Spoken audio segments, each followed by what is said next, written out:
This episode of DDO Players News is brought to you by our friends over at the Skull Splitter Dice Company. For all of your dice needs, head to skullsplitterdice.com. From metal dice to regular dice, if it's a dice, Skull Splitter Dice has what you need. That is skullsplitterdice.com. And don't forget to mention DDO Players. If you're a new customer, they're going to give you a free set of dice. Good day, everyone. This is Pineleaf Needles, and welcome to DDO Players News, where we take a look at the latest news in DDO and on the tabletop. And please welcome my co-host from Ravenloft, Dracula. Hey now, everybody. How's it going? Hello there, Draken. Happy 5th anniversary. Exactly. We just, before the show, figured out the site passed our 5-year mark. That happened back on September the 5th. I knew it was coming up, and I was going to look it up, but I just forgot to do it, and Pineleaf just kind of said something about our... I had made a comment. It's like, wow, we're on our 236th episode. And he's like, well, when's the 5th anniversary? And then I looked, and I'm like, holy crap, we're 5 years old. So, yeah, yay, exactly. The podcast technically came later. It came on October the 2nd. So the actual 5th year of the podcast will be next month.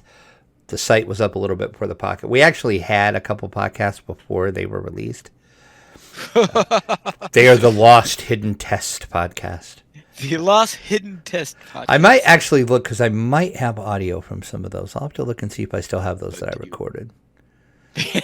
But I wouldn't want to release them because, as I've said before, I do not suggest going way, way, way back in the archives and listening. Because I made the mistake of listening to like our first 3 or 4 shows, and wow, it was rough. Why anybody stuck with the show past like episode 2 is beyond me. But cheers to you all for doing it. Is why I usually found that the biggest thing is staying on long enough for you to develop the show into something where it's decent, because very often the very beginning is. Yeah, it was pretty rough. It's hard to. I remember.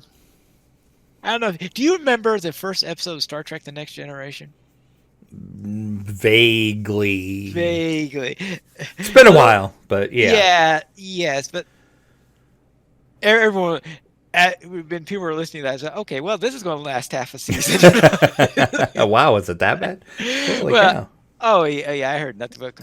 I heard very few good things about that first episode. Wow, okay. Yeah, right. They were still not used to each other then. Oh, gotcha. See, it takes time to develop that stuff. It takes time to develop that rapport there. I think that's sometimes why in some series they start out with a middle episode before they shoot the first episode. Yeah. Makes sense. I think that's one of the reasons they do that, is to hopefully they're working together by the first couple of episodes. Then when you get those slightly cringy ones in the middle, people might have already be ready to stay with you. Right, exactly. Yep. Makes total sense. But let's head into our game news, where tomorrow, at least from the time of recording, they will have a little... When are we posting our episode? Is that going up on Wednesdays? So if you listen to this on the podcast, this has already happened. Congratulations. As we said, you're a time traveler. Yes, and what we will is we have a little update to the game. Update 43. The Soul Splitter. Which I do believe this is the first time that we have heard the title of the update. Previously, it was just called Update 43. Yeah. So now we have the name. Now we have the name. All we knew, at least all that I knew, was that it's going to be set in Sharn, and Yeah, I think that's pretty much all we knew. So yes, anyway, Tuesday, September the 10th, which, as Pineleaf said, as we record this on Monday evening, is tomorrow. If you're listening to this on the podcast version, it has already happened. So the game worlds are up. Let's jump in and play Update 43. With that, we have release notes. Now, my question for you before we go into this, since this... The houses, are they only in Stormreach, or are those houses pervasive all throughout? Mainly Stormreach. Mainly Stormreach. Yes. But they have their interest in Sharn just as Sharn people have their interest in Stormreach, I guess. Right, exactly. Okay. Continue. Update 43, the release notes, as we said, it is called the Soul Splitter. This is a brand new adventure pack set in the city of Sharn. If you purchased Masterminds of Sharn expansion, it is not necessary in order to play the content. So if you don't own the expansion yet, you'll be able to play this part at least. You'll get a little taste of Sharn, and then maybe you'll want to buy Sharn. Aha. Of course, then you go there and you see how treacherous the city is. Well, that's true too. It could backfire. That's very true. The adventure pack is available free to VIPs, of course, and will be available to purchase in the DDO store. You will visit Alanda Decaneth in the Sharn Cliffside docks, and that's going to get you started. This is a level 17 heroic, 32 legendary pack. You're going to explore previously unseen parts of Sharn as you are searching for an old acquaintance. You're going to uncover a vile conspiracy that seeks to enslave the city's warforged. Learn the ghastly secrets of the Soul Splitter. Discover the shocking surprise lurking in a mad wizard's hidden base. Oh, what a shock. That's right. There's always a mad wizard, always a hidden base. You know, it's like, come on. You're going to traverse Sharn's lower city, both on foot and in the air, and visit one of Sharn's most luxurious and expensive private clubs. Now, my question, when they say in the air, I hope we don't have to ride those sleds again. Pretty sure that's what it is. Oh. I would just go out on a limb and say it's going to be sky sleds again. Yikes. Yeah, that's what I'm saying too. Along with this update adventure pack, there is going to be a little bit of other work done as well. The House Civis Dragon Mark now has its correct icon. Guess if you're into the correctness of all icons, you won't get triggered every time you see that icon now. It's going to be correct. I thought they just avoided taking that mark. Well, probably could be. It depends how bad you are about stuff like that. The Eldritch accuracy in Wizard's Eldritch Knight now is going to require the correct amount of wizard levels. Ooh. People might not be happy about that if they were e-wording that. I won't actually say the word. Okay. Oh, they were. Oh, I mean, some people didn't have enough levels, is what they're. From how I read that, yes. Apparently, you could take it too early. Oops.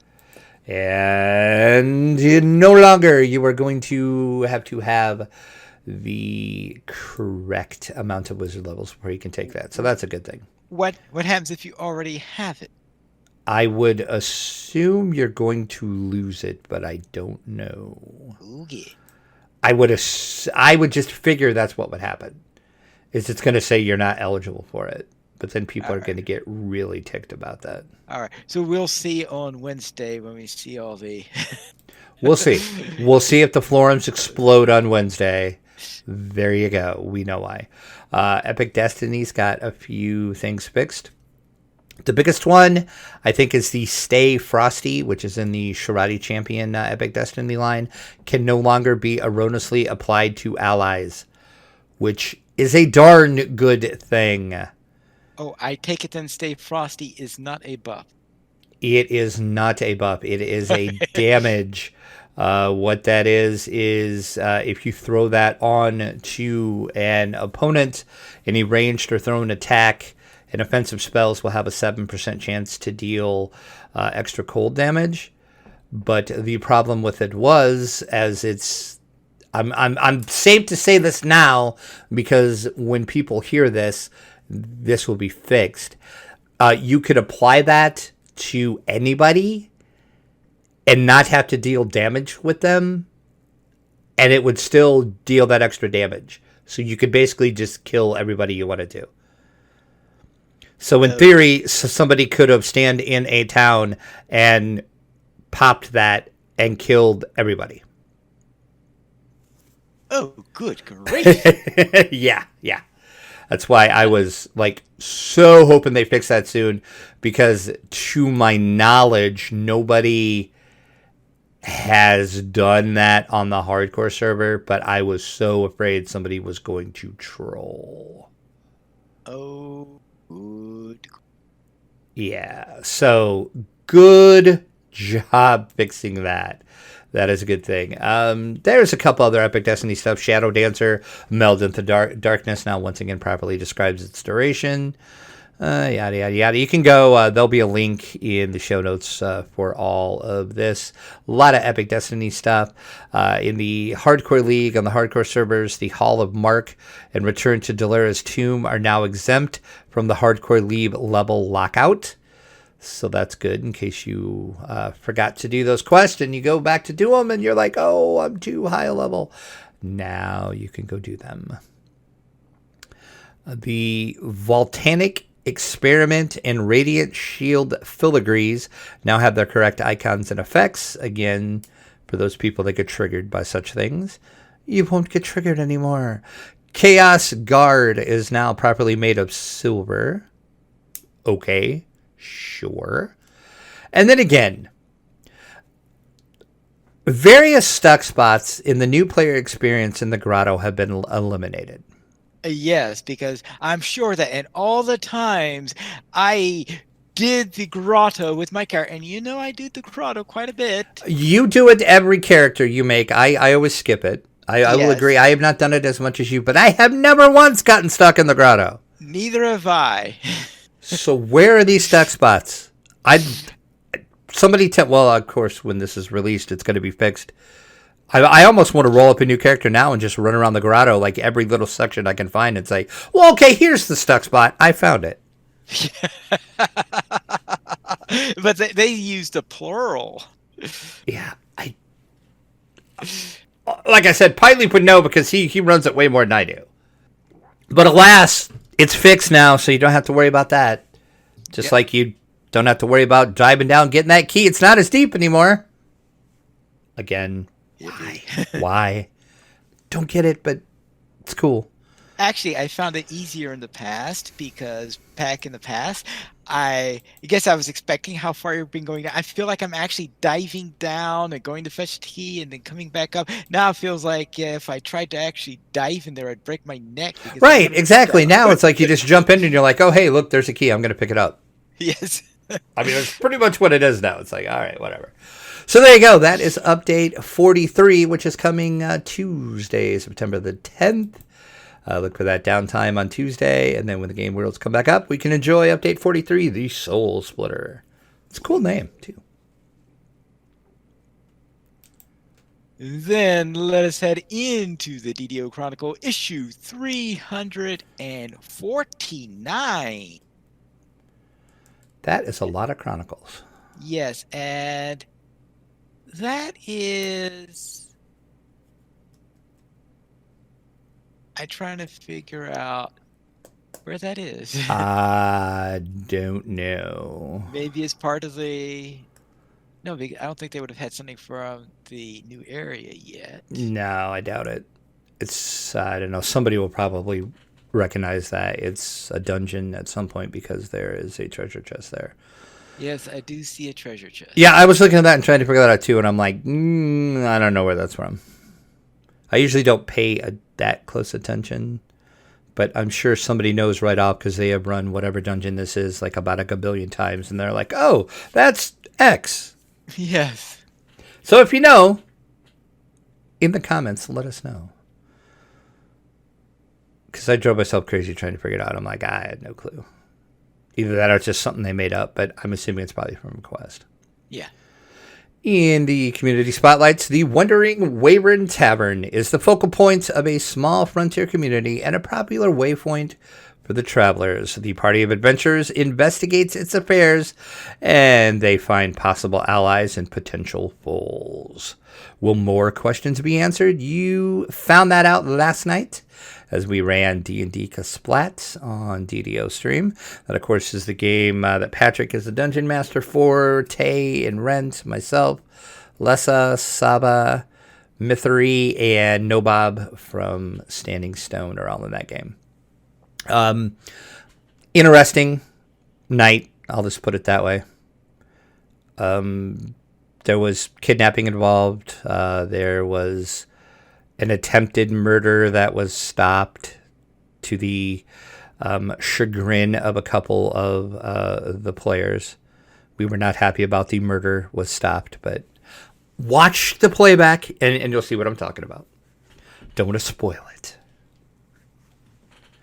We've got Fansite News section, of course. DDO Cast, episode 571, talks about Too Hot to Handle raid.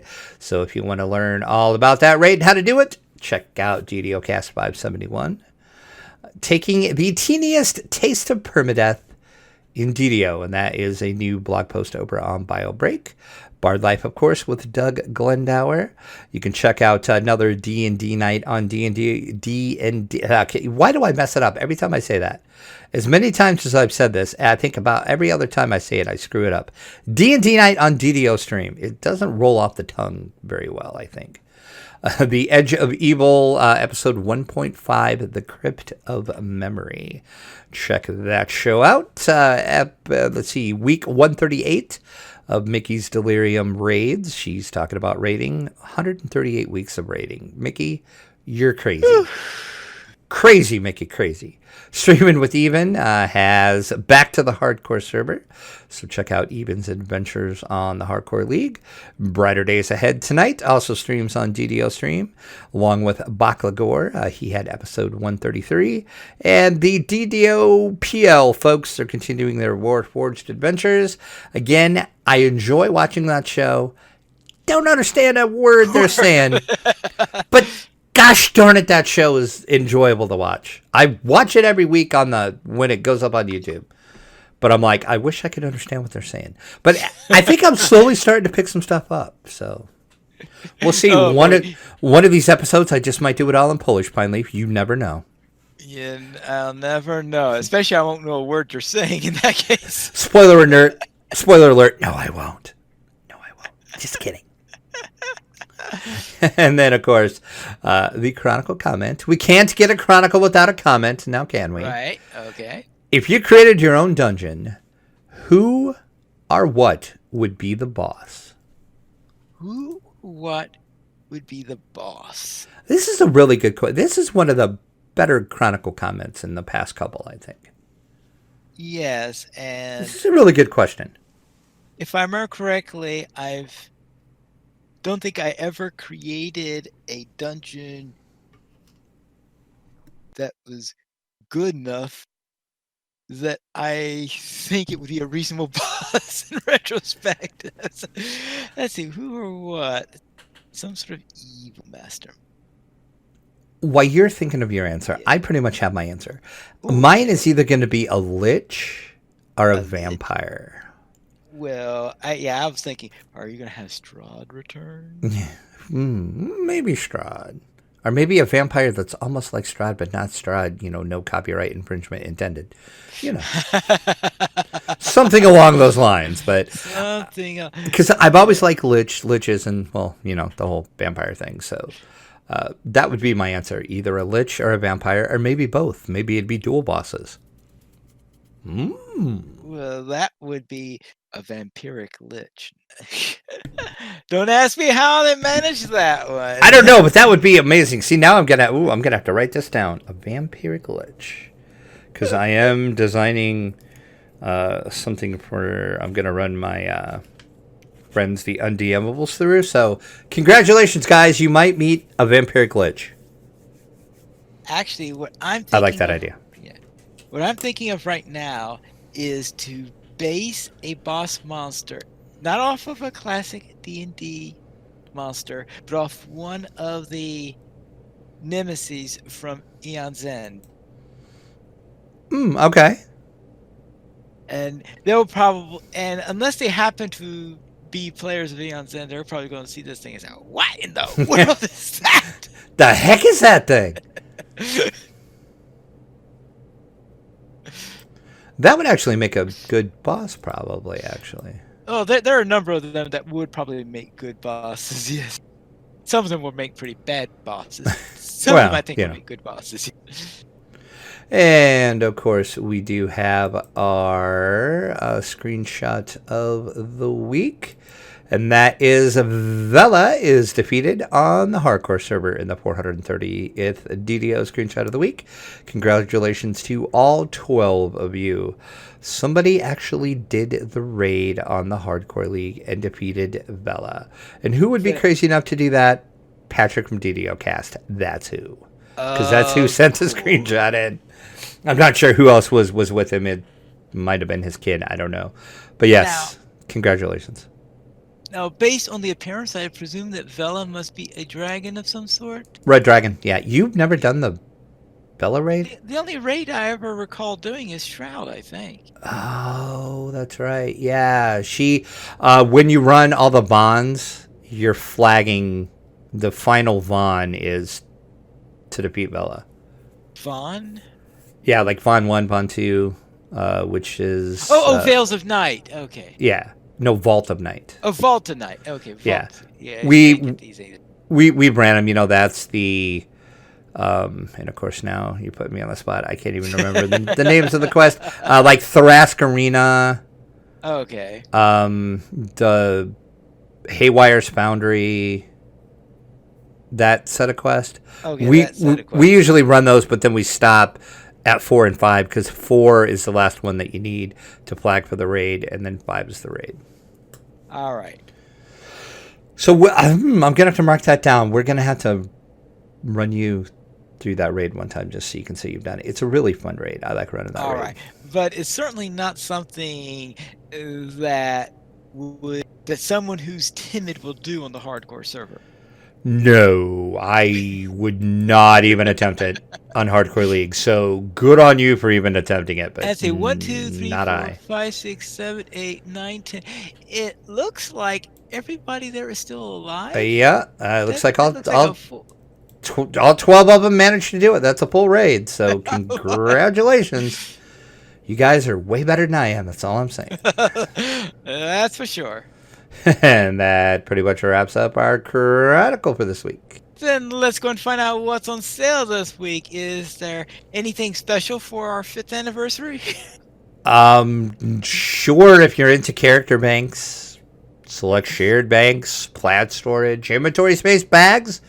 A lot of space this week. It's the Store More Loot sale at 20. Space, the final frontier. It's a wrong universe, but okay, we'll go with it. 25% off those character bank shared select shared banks, plat storage, inventory space, and bags through September the 12th. So quickly go and get your bags and your bank space, yada, yada, yada. Do have a free coupon this week, a Potion of Rage. Going to get 5 of those potions when you use the coupon code RAGE, R-A-G-E, also through September the 12th as well. Then it is time to find out what's coming in from the dungeon.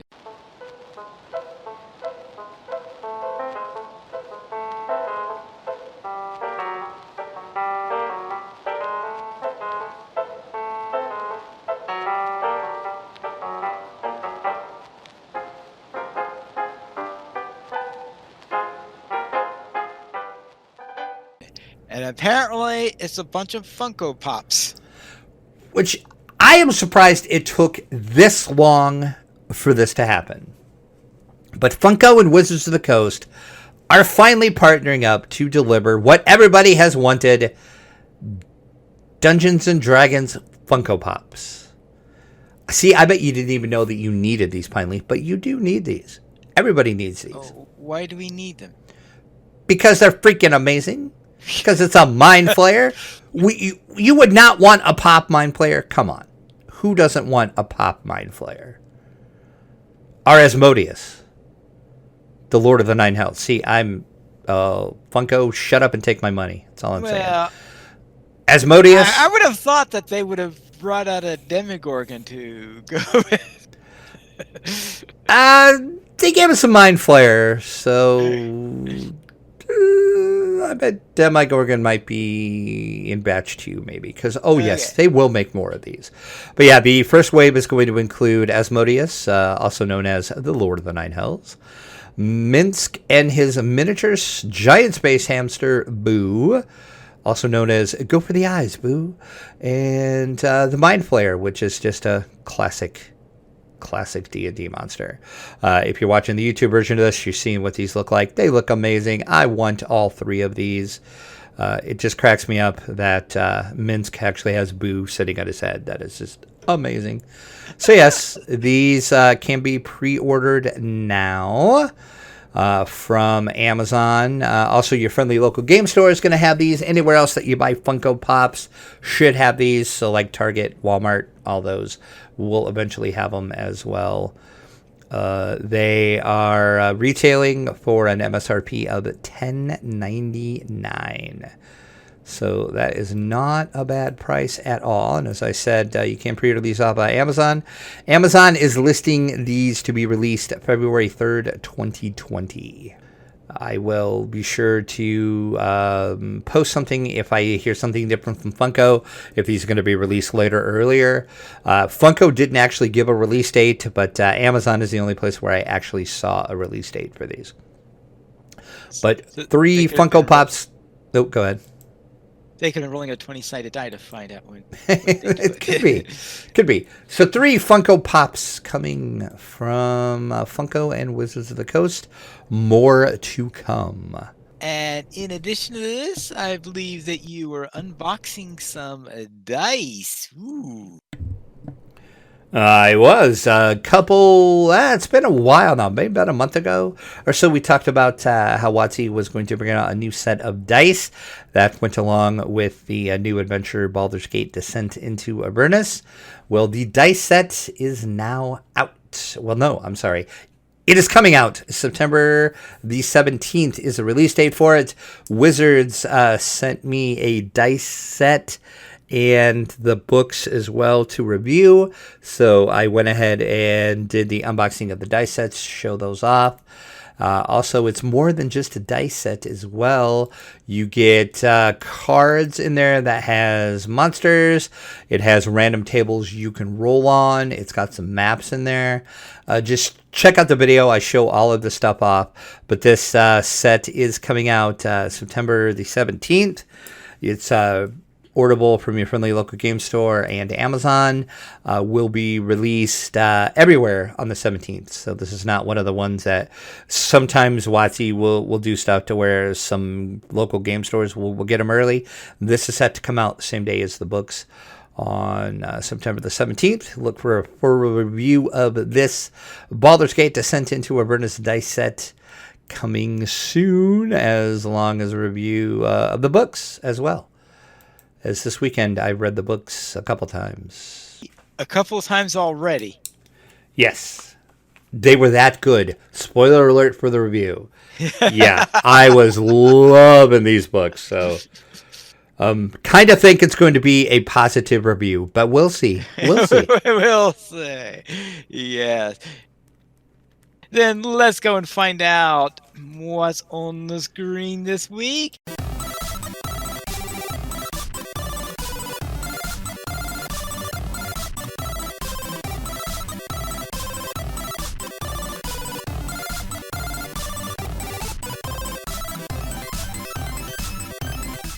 And after 9 years of hard work and laying down blocks, Middle Earth is now completed in Minecraft.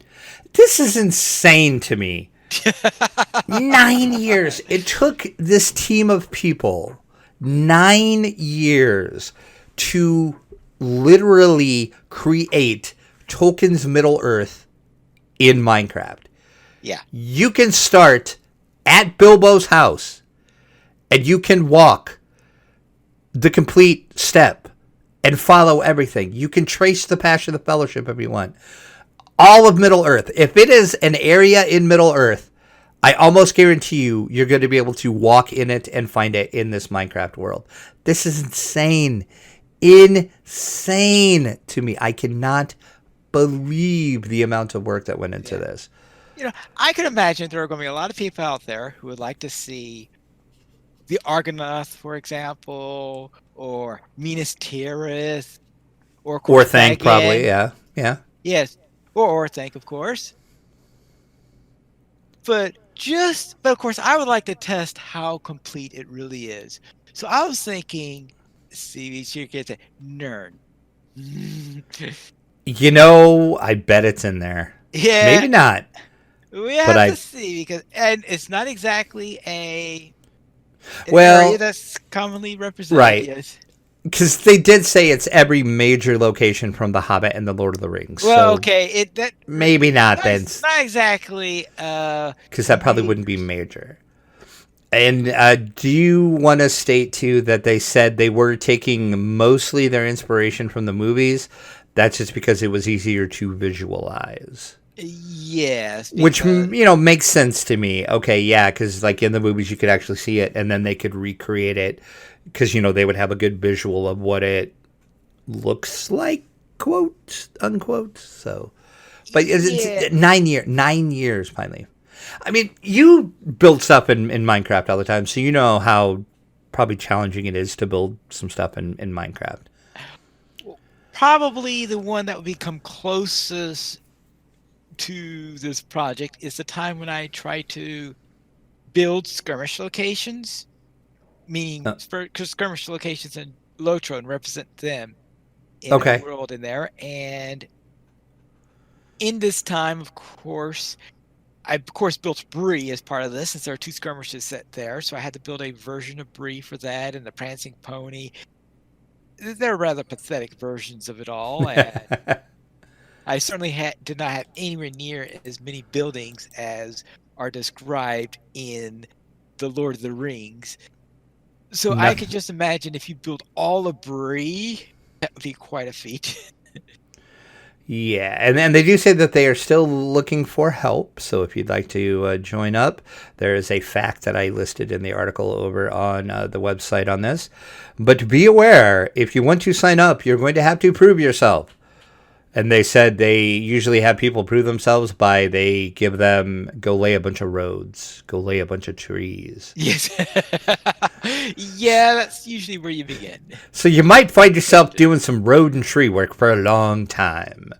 They did say there's some finer details they want to flesh out, but Oh, I thought you were saying is that, because since they got all the major areas, maybe they could finally get around to Nern or something.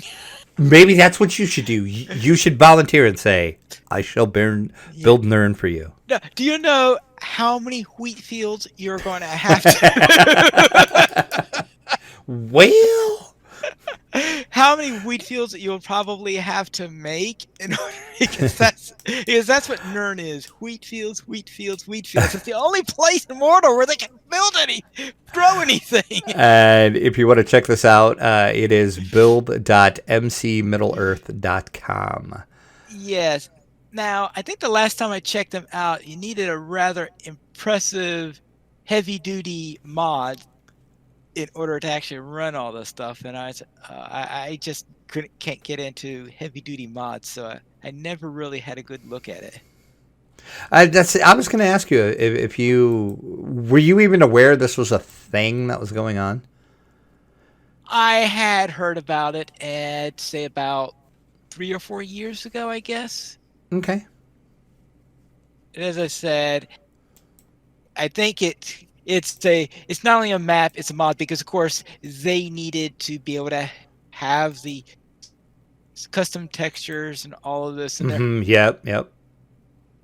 I don't know if it still is a mod, but I have a feeling it's still going to be I would assume with so. mod stuff I'm like not this in sure. order to represent some things that you can't do with regular Minecraft. As much stuff as they got going on, I would assume there is some modding involved, But they should be able to have an easier time under 1.15 to represent Bjorn's house, because they're adding bees in 1.15. oh, was it? Big There you bees go. too. They're adding giant bees in there, Oh, nice. and they'll be perfect all around Bjorn's house. Well, there you go. Let's then head into the other bit of news there, and that is the Lord of the Rings adventure card game, after a year in early access, is now officially released Yeah, on I Steam. was gonna say this was in early access for quite a long time. Yeah. I mean, not as long as some other stuff. 7 Days to Die. I'm looking at you, but yeah.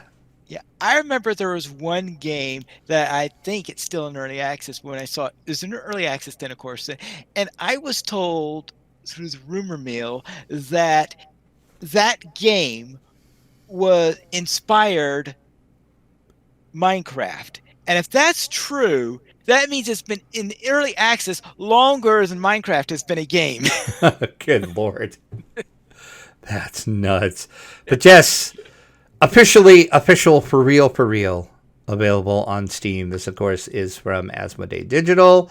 It is the representation of the card game. So if you're familiar with the card game, which Pineleaf is, because I know he's played.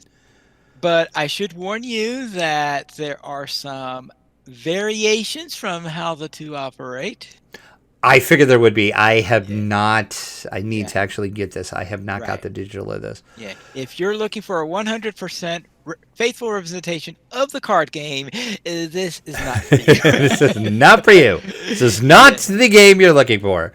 But yeah, the Lord of the Rings adventure card game is available today on both PC and Mac.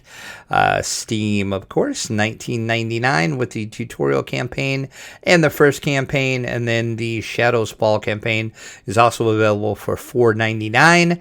That is until today, actually. So if you're listening live, go.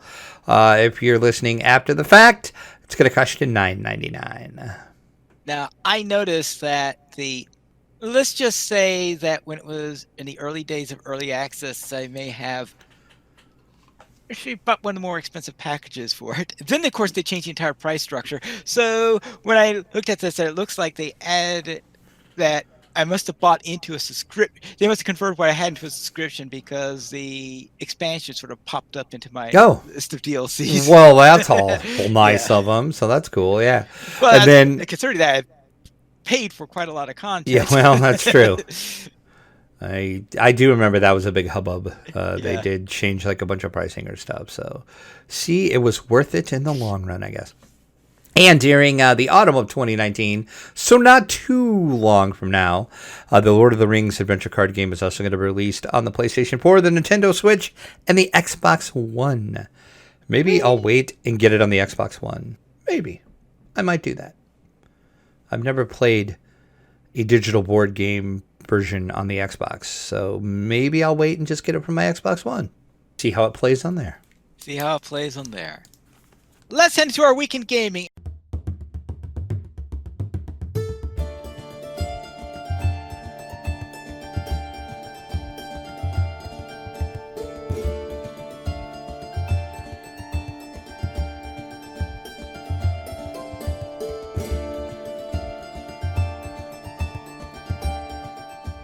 And Drac, what were you up to?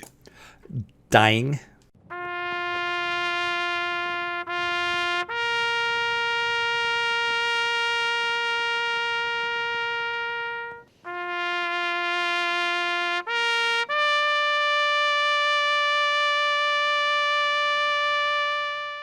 Dying? Yeah, I died.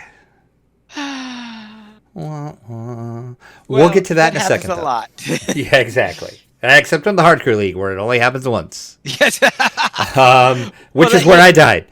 Well, I was thinking that creating some people might create character after character after that's character, true. And they all die. That's true. I guess you could die more than once on the Hardcore League. But yeah, before that, I ran Tiggleroot with the Damsels on their show. And then just with Myth, who I'm just playing Hardcore League with, we were level 9, and we went into Tira Dakan, and I died. There was a caster in there that hit me with some kind of poison that one-shotted me. That's rude. Was nuts. It was like, and then Myth was like, she felt so bad because she's like, the next thing I knew, there was like you were standing there, and then it was like your stone, and then you were gone, and I was like, yeah. I mean, it literally happened just like that. It was just like boom, dead, gone, and I can confirm when you die on the Hardcore League, you are sucked out of the world and put into the Land of the Lost immediately. I had no time to react. It was, so stupid caster and their stupid poison. So now I'm level 3. Yay. Yay. Level 3. Yay. Did all the Korthos stuff, just the town quest. Skipped all the wilderness stuff because ain't nobody got time for that. Working our way through all the level 2s and the level 3 quest in the harbor. And then we'll move on and see how far we can get. But yeah, I'm level 4 now. Well, almost 4. I'm like 3. I'm on like my 4th bubble into 3, and I think Myth is holding 4. So we're essentially level 4. Probably one more quest, and I'll hit 4. But yeah. R.I.P. me. It was pretty sad. I was pretty salty. I'll admit it, I was mad. It actually made me madder than I thought it was going to make me when I died. But I think that's because I did make it like to level 9 and things were going pretty good. We've had some close calls before that, but the thing I think that made me so mad about this, it was just like a one shot. It was like boom, done, dead. Like I couldn't, because we turned the corner, seen there was a cat. There was like, I don't know, 2 melee guys, I think, maybe 3, something like that. One of them was a champion, and then there was a caster. So we decided, okay, we're going to back up, regroup, figure out a tactic, and I was going to try to pull a couple of them, see if I could just pull the melee guys out, or we were going to try to DPS down the caster right away. But Myth actually, because she was behind me, she actually got away. I was trying to get the heck out of there and just got one-shotted. So it was, boo. I was pretty upset. It shocked me because I didn't realize I had gotten that attached to my character as I did. So, and another thing about the hardcore server, I found out because when I died, I'm like, okay, I'm going to make a new character, and I'm just going to just create Drac, because my other one was Draculetta. Right. So I thought, I'm just going to create Drac. There's a Drac. It's not me. So if you see Drac on the hardcore server, that is not me. If you send a tell to said person and they say they are me, they are lying. That is not me. I was already ticked off I died, then I got ticked off somebody actually took Drac.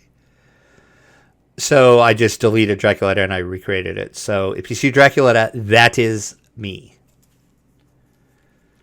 I can verify that is me. The other one is an imposter. If they say they're me, they are lying. Okay. And I told Myth, I'm like, see, I almost thought about that the day the server opened up. I was going to create a Drac just so I could get the name to stop somebody else from doing that, and I did not do that. I'm not saying this person is imposing, or not imposing, I guess is not the word. Impostoring is the word I was looking for, me. But because I know a lot of people just call me Drac most of the time, which is what most people call me. So if people see a Drac running around in there, they're going to think, oh, hey, that's Drac from DDO players. No, it is not. Don't let them fool you into thinking it is. Well, that means, that could either mean, let's see, someone took it because some people refer to Dracula by that name. Yeah, okay. And then there's, of course, the other possibility is they could have been thinking about a dragon. Yeah. Maybe. Right. I'm hoping it's one of those. Oh, that's right, yeah. The whole dragon. Dracul dragon, there you go. Yeah. So I'm hoping it's one of those things. Or maybe they really like Dracula.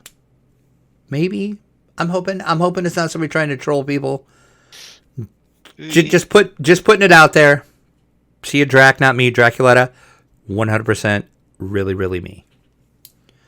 And that was my week. Dying. Ugh.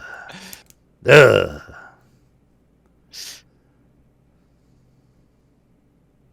Then I'll go into my week. We'll begin with what I did with you when we had our last little fun bit where we went back to our level 9s. For 1 week of questing in there before they released new area. Yeah, because we were like, what do we do now? It's like, I don't know, let's go back to our original characters. And then whenever the new Sharn comes out, we'll pop back in and do Heaven and Hell Season 2. Hey, surprise! Heaven and Hell Season 2 coming sooner than we all thought. Yes. Like, probably this week. Yes. We went into the Red Fens where we ran Fathom the Depths, the Claw of Volcor, and The Last Stand. At which point we reached level 10. Yay! And since we reached level 10, that means we're all getting already set to return to Threndel before. Yeah.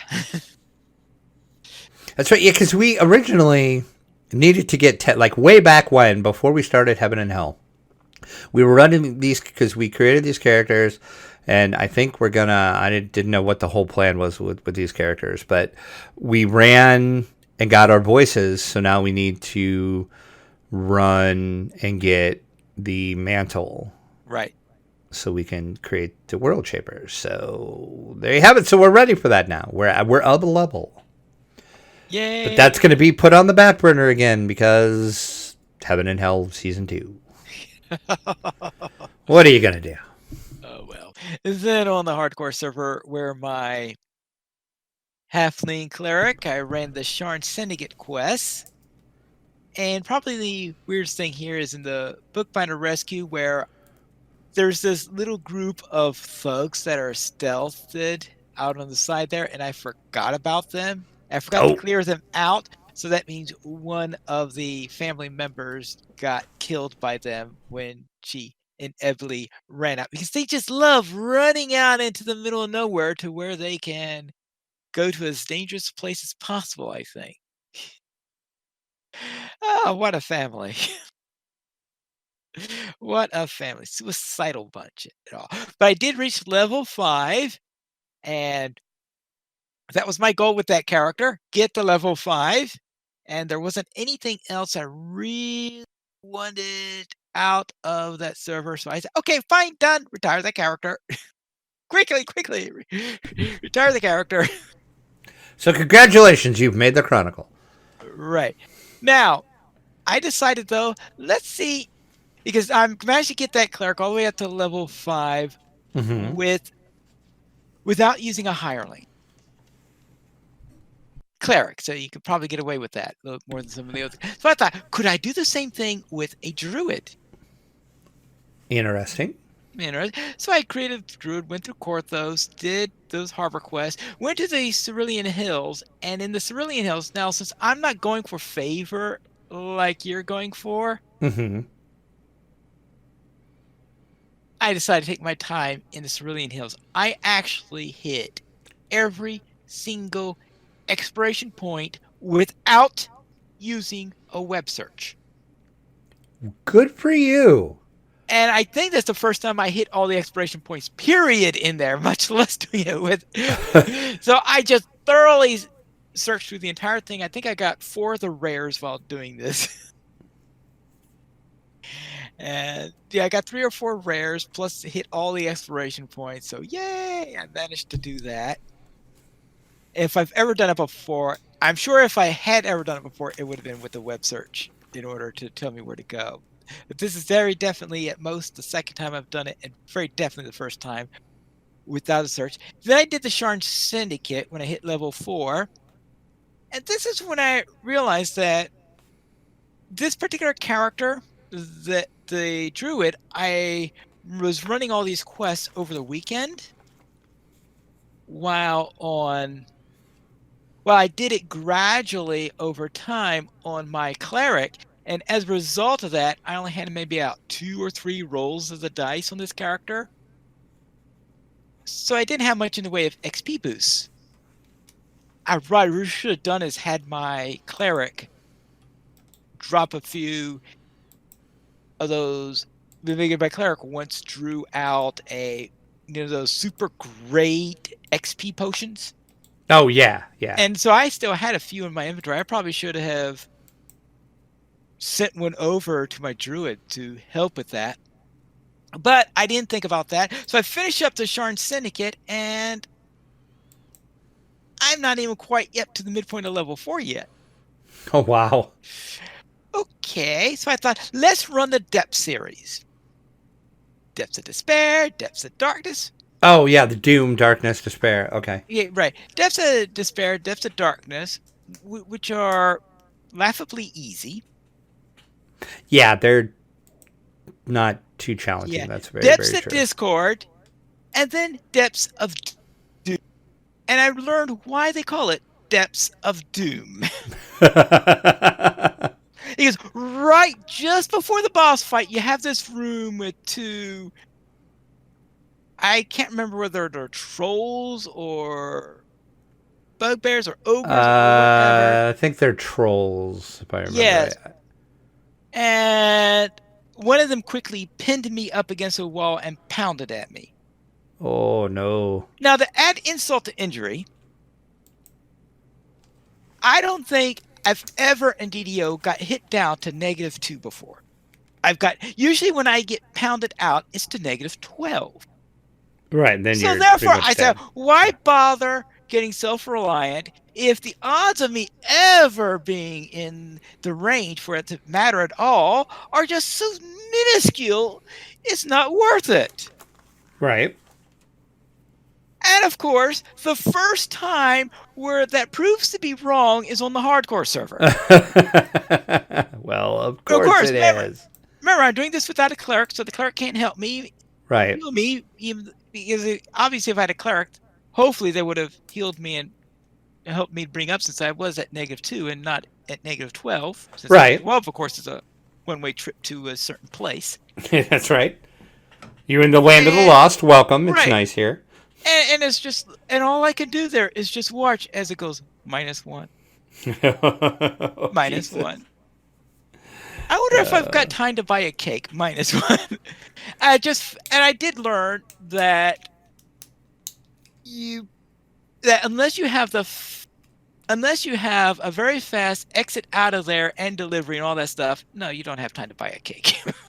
No, probably not. You need that on your bar. You need to have get it on to that your point. bar Yeah, by the time. yeah. Well, I don't think it would have had to have been on my bar if I could find it quickly, if I knew where it was. Well, yeah. But if you're at -9 when you got knocked it down, yeah, you need it on your bar. Yeah. Oh, yeah. -2, you have a little bit more. You're in trouble. You're in trouble bad. It did save me the decision on whether or not to pay the DDO points in order to buy and a -10. Of course, if I had self-reliant, we're getting rely with the better. Then, as I said, so often they just knock me down directly to -12 that it wouldn't matter. So therefore, my druid did not quite make it there. And I think, yes, I decided, all right, I've got one character that completed it, and I think it's time to get back to my level 17 character. So therefore, my plan was my next DDO session, my solo DDO session, was to go back to my Dragonborn. And then, of course, I come here today. Actually, I think it was this morning when I died on there. So I come here tonight, look on to hear and say, oh, we've got a update for the new level 17 content. Well, there you go. So therefore, now I know what I'll be doing. It's almost like it was meant to be. Yeah, especially since one of the reasons I haven't been playing my Dragonborn as much recently was because I didn't want to leave 17 before I ran the new content. I don't have to worry about that anymore. Because you wanted to run it on level, right? Right. So therefore, perhaps it was a perfect time to die. Though it might have been an even better perfect time to hit level 5, but that's a totally different matter. Then in Minecraft, no, I wasn't building Middle Earth. I did run the September RU Hardcore, where I was on a planet that was cataclysmic, and I would have to say that based on what happened to my druid, no, I'm not hardcore, but I did survive a month on the 8 episodes for the cataclysm on that. And in the Mage Rage is for September, I ran the first 2 weeks of the Mage Rage. Then on tabletop for Eon's End New Age, I ran the last 2 battles of the Into the Wild expedition, which I mentioned I started on the last episode, and then I ran a full random expedition. So I thought maybe I better start giving some of my other games a little bit of time. I don't want to. So I decided to pull out Harry Potter Hogwarts Battle, where I had done all of the boxes and books and all that stuff at least once. So I thought I didn't find the latter ones to be too fun. So I thought, let's go back to book 5. So I went back to book 5. I ran that one. I found that to be a little bit on the easy side, though. So I thought, let's try book 6. Now, I didn't like book 6 particularly, but let's try it again just to make sure that wasn't a one-off big bad problem. And yeah, it taught me why I didn't like book 6, which I found to be really brutal. And then I went back to book 5. This time it was a closer match that time. So therefore, you could have one balance. I'd probably have to do some balance tweaking to see if I could find a really nice level where I like to play, because book 6 is a bit tough for me. Book 5, maybe a little on the easiest side. I have to tweak that a little bit. We'll see. Then after that, I decided to pull out Tomb of Annihilation, and this is something that was on my to-play list for the year. Actually, my to-play list was to play a campaign of one of the Dungeons & Dragons adventure games. Which, that is one, so Right. you're covered. Right. So I decided and I was thinking over the year which one I will be doing. My original plan, I think, was Mad Mage, but I had not yet played Tomb of Annihilation, and I thought I didn't want to buy another one until... Oh, it's brutal. It's brutal. Yeah, so I decided to try Tomb of Annihilation. Now, I was originally, back in January, I was a little off on Tomb of Annihilation because of the Tales of Candlekeep fiasco. I just thought it was a bit of a fiasco because of... I know they thought that they were being as loyal as possible, but it drifted. Yeah, a little bit. A little bit. I think a little bit more and more and more as time went on. So I was a little off of it then. So I decided, all right, maybe I should play through the actual board game and see how that is. And I've gotten through the first 2 adventures on there. Now, the first adventure actually seemed to be, because it was the first adventure, they are usually a little bit easier. And I went through there. It seemed like me going all nice and easy, going around. I finally get to the final room where the mushrooms are. And I pull an encounter that says to... Let's see, what was the encounter? The pull was to activate the nearest trap. Decide. And now this actually happened twice in a row. The first time it happened, I thought, all right, fine, I'll just accept this trap. And I think it might have been a 1 hit point spear trap or something like that. So I thought, okay, fine. So when the next one came along, I thought, well, this can't be all that bad. So I decided to let it go again. And it gave me probably the single worst trap I could possibly have drawn. And that was, this trap gave you at every single turn during the encounter phase, it will give you disadvantage. Now, if I were playing Dragon Bait, I could pretty much ignore it. Because of how Dragon Bait just gets rid of a condition all that. Right. I wasn't playing Dragon Bait. Well, of course you weren't. Therefore, as a result of this, every turn when I'm trying to pick a mushroom, I'm rolling 2 dice. And I think, though, the first time I tried to pick a mushroom after this happened, my first roll was a nat 1. Therefore, whether or not I was under disadvantage, that was removed. The second time, though, I think I rolled a 20, then a 4. Oh, jeez. That's all right. You don't get a mushroom today. But I did eventually get all my mushrooms, but it was really extending the game because I had to pick those mushrooms with disadvantage every single turn. Oh, that's crazy.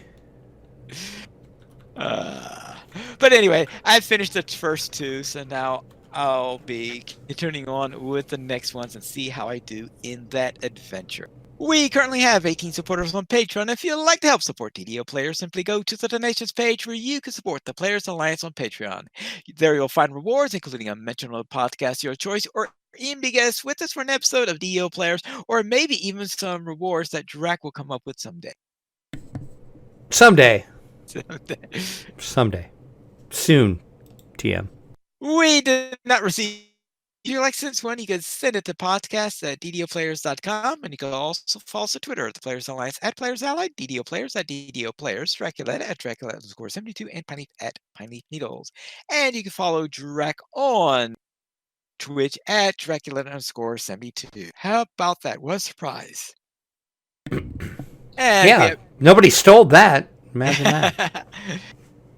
The Players Alliance has 2 shows. On Mondays at 7 p.m. US Eastern Time, we have DDO Players News, and on Saturdays at 8:30 p.m. US Eastern Time, we have Lucha Players News. And you can join us for our live shows at ddoplayers.com/live. And that's all for tonight. And this is Pineleaf Needles reminding you to quest responsibly.